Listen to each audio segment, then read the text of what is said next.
So you passed your initial job interview. Congratulations. Now you're scheduled for a final one. You're terrified. Your mind's racing, thinking of all the ways you might mess this up. What if you say the wrong thing? What if the final interview is tougher than the initial one? Well, guess what? It is.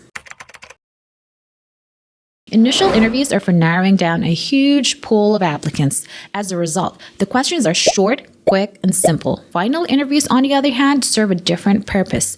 They're meant to dig deeper into your skills, experiences, and personality. As a result, the questions are more thorough and nuanced. If you're looking for the most common call center job interview questions and answers, I'm going to link a playlist at the top here. This playlist should be sufficient to help you understand the why behind each interview question. If you're looking for tips that are more than that, continue watching. Tip number 1, prepare for follow-up questions.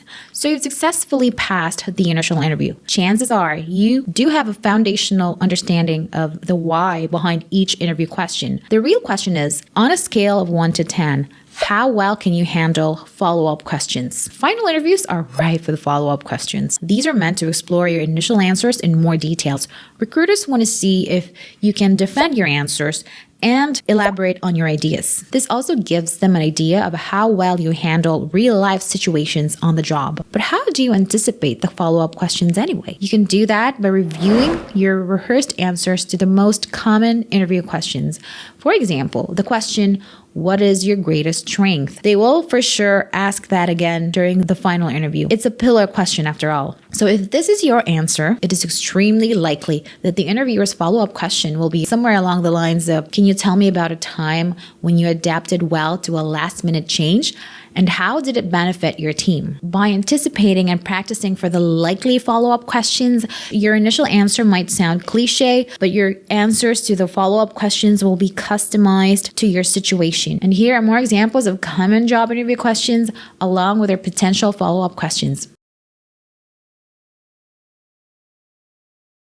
Tip number 2, tell a story using the STAR method. Because final interviews explore your experiences more thoroughly, expect your interviewer to ask you to share a story. Do not expect to get through the whole final interview without ever telling a story. If you don't get to tell a story during a final interview, chances are the recruiter is not interested in you in the first place. And to tell that story forcefully but concisely, you gotta use the STAR method. Situation, task, action, result. One busy Saturday, our payment system crashed right before a big sale. Any cashier who's had this happen to them knows that this is a serious challenge. The goal was to keep the customers calm while finding a way to still process transactions. The first thing I did was inform the customers about the system crash and assure them that we were actively working on a solution. This bit was very important because customers, when left waiting without an explanation, can quickly become frustrated. I then teamed up with my manager to set up a manual transaction system to keep the line moving. Thanks to that, we kept the queue flowing. Although some of the customers had to leave because they were in a hurry, most of them were prepared to wait. Tip number 3, pay attention to your interviewer's style. Most of the time, we are too wrapped up on what to say that we become sort of oblivious to the person sitting right in front of us. The interviewer, the person we're supposed to impress. Do they use formal or casual language? If you can, match their tone to create rapport. Is your interviewer speaking quickly? He probably prefers concise answers. But if he's interacting with you at a slower pace, this may indicate that he appreciates more detailed answers. Adjust your pace accordingly. Don't just mindlessly memorize your answer word for word. You need to express them in varying paces and tones. As we continue our conversation, I'd like to delve deeper into your background and experiences. It's important for us to understand how your values and skills align with what we stand for as a company. We're not just looking for qualifications. We want to ensure that our team members share our commitment to excellence and collaboration. Sure, I completely understand. In my last role, I focused on collaboration and open communication.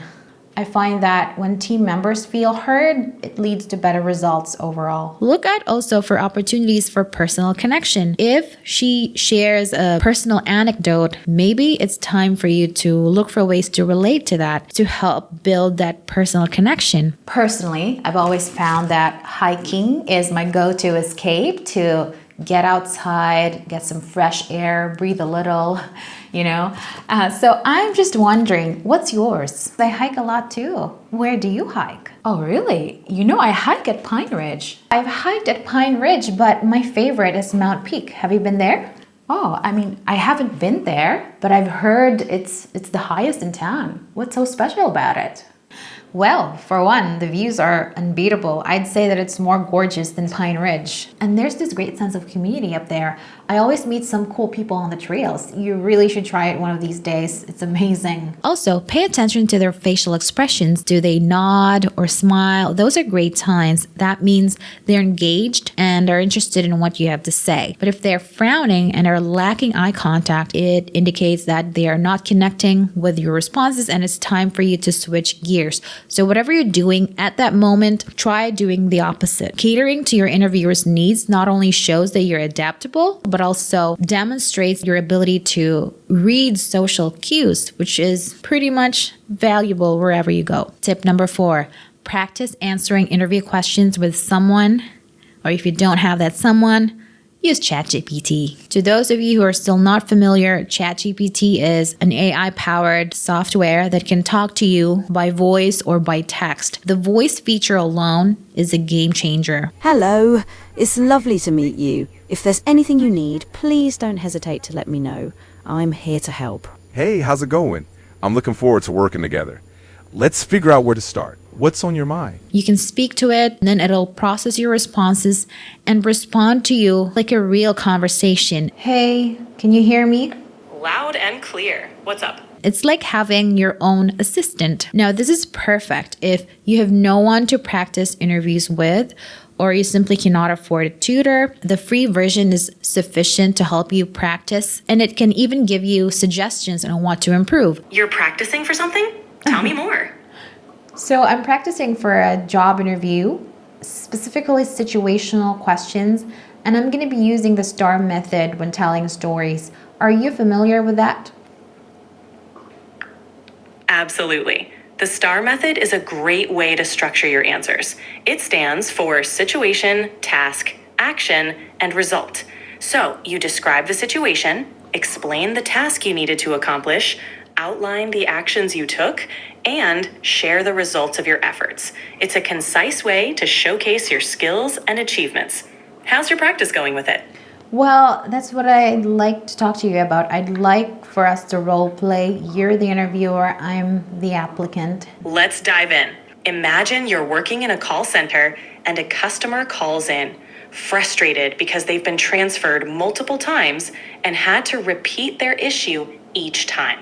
How would you handle this situation? In my 5 years of experience in customer service, I found that customers don't want to listen to you no matter how rational your arguments are if you don't address their feelings first. Feelings first and then reason next. That's a solid approach. Drawing from your experience really adds weight to your response. When you address their feelings first, it shows empathy, and customers are more likely to be receptive to the solution you propose. Ready to tackle another scenario? Or do you have any questions about this one? Well, on a scale of 1 to 10, how would you rate my answer? I'd give your answer a solid 8. You did a great job addressing the customer's emotions and bringing in your experience. To make it a 10, you could add a specific example of a time you handled a similar situation successfully. This adds a personal touch and demonstrates your skills in action. Although it's not that refined yet, and I believe it hasn't yet reached its peak, it is already a great tool as far as practicing for a job interview goes. If you're interested in a tutorial on the prompts to feed ChatGPT, let me know in the comments below and I'll make that video as soon as possible. All right, everyone, thank you so much for watching. If you have any questions, let me know in the comments below. Bye.